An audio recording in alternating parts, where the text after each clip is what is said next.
घुर्ने समस्या कसैको लागि सामान्य कुरा हुन सक्छ, कसैको अति जटिल समस्या स्लीप एप्नियाको एक लक्षण पनि हुन सक्छ। त्यसैले घुर्ने समस्यालाई इग्नोर गर्नु हुँदैन। सामान्य समस्या हो या एकदम डरलाग्दो समस्या हो भनेर थाहा पाउनको लागि स्लीप स्टडी टेस्ट गर्न सकिन्छ। त्यसको लागि ENT डाक्टर वा लङ डाक्टरसँग कन्सल्ट गर्दा पनि हुन्छ। घुर्ने समस्या सबैको एकै कारणले नहुने हुँदा पहिला कुन कारणले घुर्ने समस्या भएको हो त्यो पत्ता लगाएर मात्र उपचार गर्नुपर्छ। फरक फरक कारक तत्वको फरक फरक तरिकाले उपचार गर्नुपर्ने हुन सक्छ।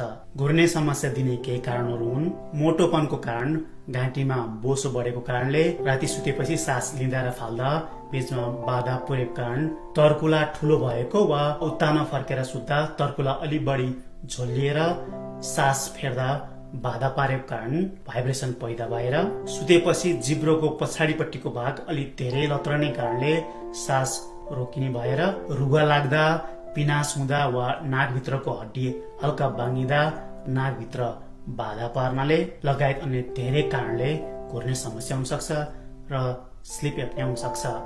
उपचारको लागि यदि मोटोपन भएर घाँटीमा बोसो जमेको कारण भएको भए तौल घटाउनु पर्यो।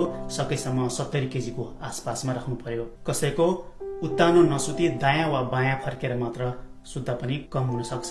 नाक बन्द हुने वा नाक बाजिने कारणले भएको भए राति सुत्नु अगाडि नुन पानीले नाक भित्रसम्म स्प्रे गरेर सफा गरेर सुत्नुपर्छ र सुत्ने कोठामा जाडो समयमा ह्युमिडिफायर राख्नु पर्ने हुन सक्छ। यदि नाक भित्रको हड्डी बाङ्गिएको कारणले भएको भए अपरेसन गरेर फिक्स गर्नुपर्ने हुन सक्छ।